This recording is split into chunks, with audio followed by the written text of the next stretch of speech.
I just don't even know where... I mean, I can't. I don't know where to even start. I just completely... Best episode ever!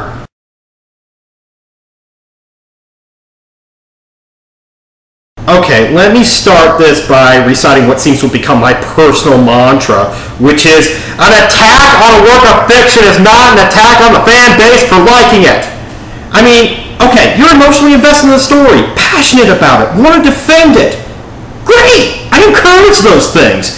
See, the thing is, when I raise my voice, it's purely for shock value and comedic effect.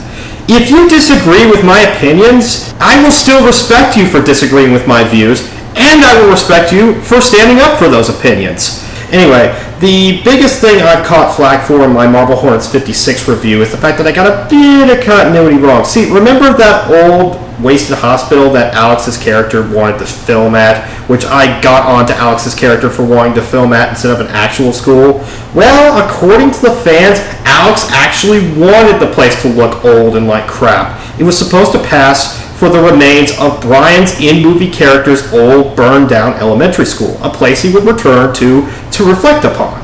So there actually is an in-canon reason for why Alex's character would choose a shithole to film in. The truth is, while I could mount a defense for my ignorance here, I'd rather just throw my hands up in the air and admit my folly. I was wrong. While I said myself within the video that was small potatoes compared to the rest of the entry's problems, I can totally understand why it was all you guys wanted to talk about. After all, it was the first thing you saw me make fun of in the video. It was the first thing on the chopping block, and me making an erroneous statement right out of the gate undercut my credibility right from the very start. So, I formally apologize. I missed a piece of information, and I made a mistake. Tell you what, guys, I'll cut you a deal. You quit harping on a piece of in-canon trivia, and I'll quit bringing up the alleged pipe debate. Final word on that, though?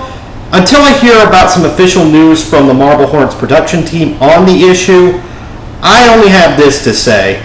Editing software can make for a very convincing clanging sound.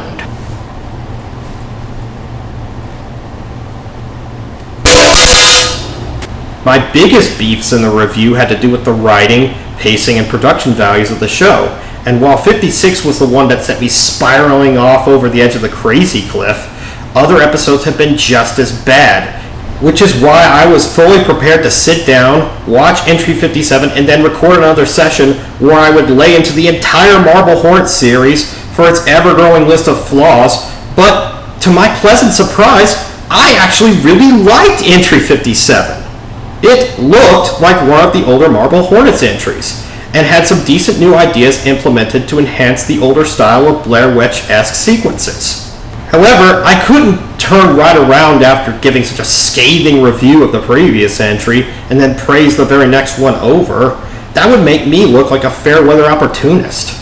So instead of reviewing 57 right away, I would instead wait out the next 3 entries in sequence and note if there were a continuous trend of increasing quality over time. And I'm happy to report on this, the review of entries 57 to 59, that if these 3 entries are any indication, then yes, the show is getting better. Well, I mean, it's still hilarious. Like when I saw Tim smack Jay right in the face, I was all like, wow! But at least it's hilarious for the right reasons. In Entry 57, we have a true return to form with quiet, night-based sequences in a dark, secluded environment as a character is being hunted, nicely peppered with shots of trees and branches popping up into the field of vision unexpectedly to fray the audience's already on-edge nerves. We alternate the stationary shots where Tim pants in a corner, dreading the moment when he'll be caught. We also have Jay examining the tape immediately after, attempting to analyze it and put clues together based on prior information, rather than reiterating knowledge that we can see for ourselves, and only doing so in some future entry. Not only do they retroactively establish the alleged stick as a pipe, they also have Jay asking interesting questions, finally making him do the detective thing. In Entry 58, Jay is trying to prod the whereabouts of the abandoned hospital, a place of interest to the investigation, out from Tim under the ruse of normality. Tim lampshades that the Marble Hornets in movie is on par with The Room, and that Jay is going a bit too far just to finish a shitty film, which is an indicator of intelligence to come later from the character. Jay continues to take notes and make connections to previous entries, thus building on what he knows and engaging the audience in the overarching mystery, while showing that the character is developing an attention span longer than that of the average fluke. This video has a lot more clear and constructive dialogue in all the right places, filling in the unfrightening lengths of time in the video with dialogue so as to give the frightening scenes more effect when things get real quiet, real fast. But the absolute gem of the group is entry 59, wherein Jay receives a mysterious call from Tim to meet him in a darkly lit parking lot. Jay, being Jay, agrees. Jay attempts to meet Tim with a friendly greeting. Tim greets Jay with a $5 foot-long knuckle sandwich before offering him a deep massage to his gut, courtesy of his foot.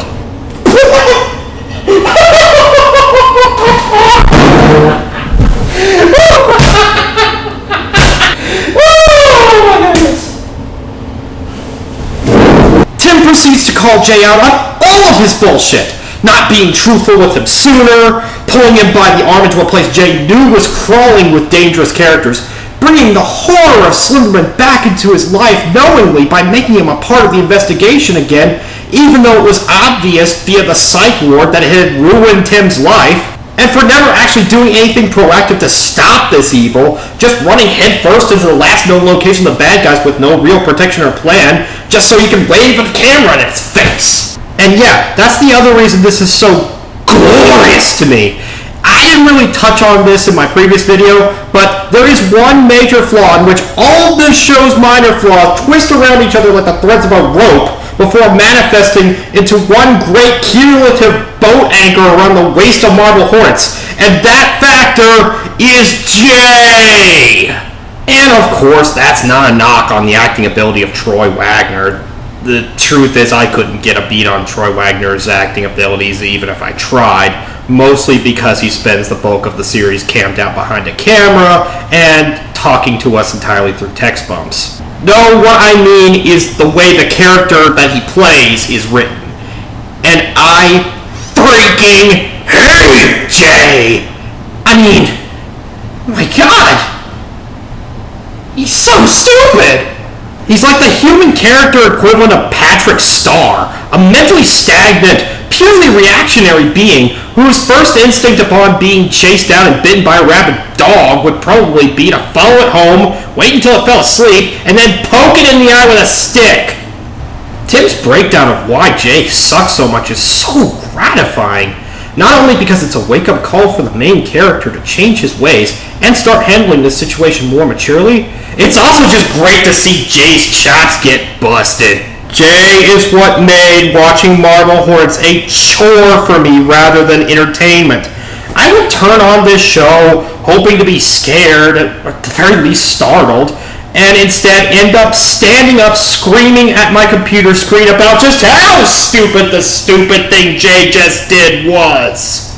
Tim is now officially my favorite character, not only because he's taking real-world worries like money and his health into consideration, but his rant could have gone for hours and I would have hung on to his every sumptuous word, because for me personally, this is payback for every catastrophically moronic misstep that Jay has made over the course of the series. For not being more careful around Tim, a man he knows has a history of psychotically flipping out and attacking his friends, and deciding to just go out and meet him in a dark, secluded parking lot because Tim phoned him up to. For loitering like a creep on the front porch of a mental health clinic for days on end when he could have just left a message at the front desk saying, "Hi, if a man named Tim, last name here, shows up, please tell him to call me at this number. He'll know who I am and will want to get in touch with me." For never even trying to buy, borrow, or steal a gun. Oh, the audience can surmise that it probably wouldn't do any good to unload a fucking clip in Slenderman's head, but Jay can't possibly know that. He never tried. And even if it did no good against Slendy, it might help a little with that whole guys in masks attacking him problem. they're made of flesh. You know, those guys who get their kicks by running around in masks and breaking and entering into Jay's home, which he has visual evidence of, which he never turned into the police for armed protection and investigation. And fans, don't give me any of that guff about, oh, well, the police would have just confiscated the evidence and we wouldn't be seeing it now. Look, I'm a lot more willing to suspend my disbelief about a situation written for why the police wouldn't take it off of YouTube as opposed to a situation in which Jay, in a life or death struggle, wouldn't go to the police regardless of how the internet felt left out. For dragging Tim out to an abandoned building he knows is teeming with bad guys when Tim doesn't know it's dangerous, and for not bringing along anyone else who does know it's dangerous. For being stupid enough to go out to another abandoned building with Alex, who Jay knows has been acting suspiciously, and only because Alex asked him to.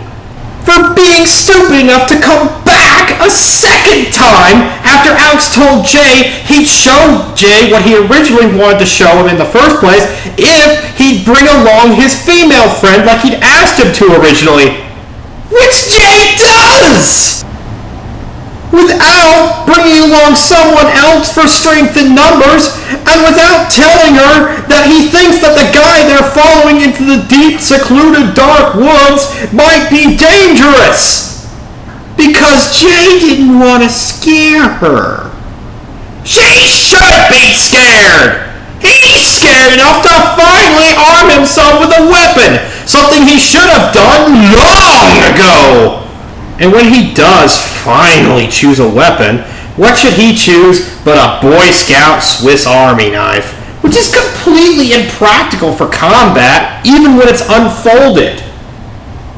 Which he of course then proceeds to fold right back up. For never seeking any help of any kind from anyone. Okay, let's just assume for a minute that Jay's parents are dead and that the cast of Marble Hornets were the only friends he had in the whole damn world. All he has to do is go to his high school yearbook, find someone he was cool with, get their number from the phone book, call him up and say, "Hi, you remember me from high school? Yeah, that was fun. There's a crazy man who broke into my house! Help, I need a place to stay!" At the very least, they'll direct him to the police. For never making any use of the support network he's garnered via his YouTube followers.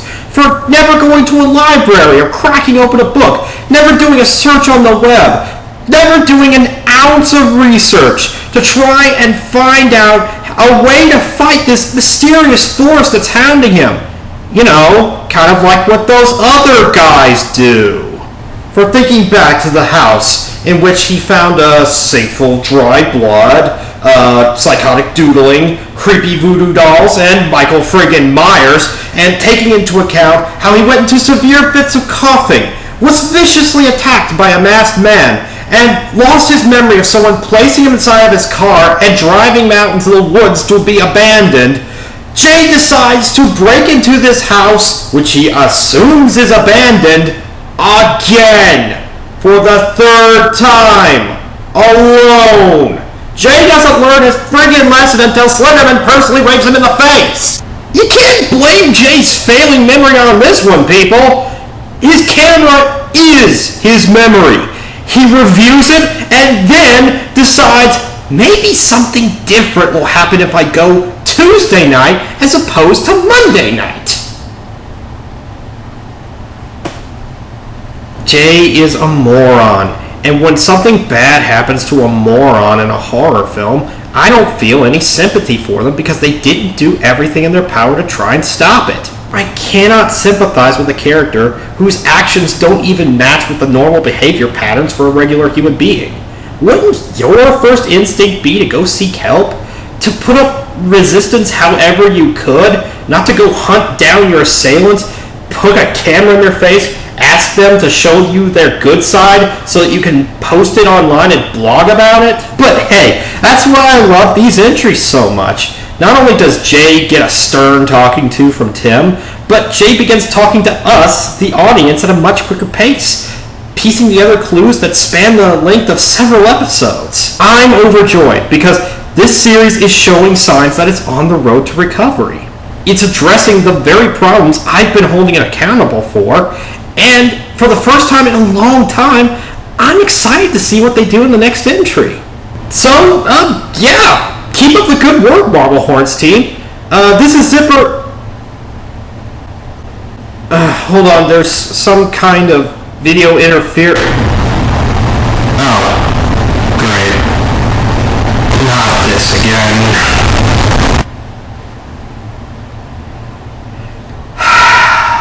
I'll get the Listerine.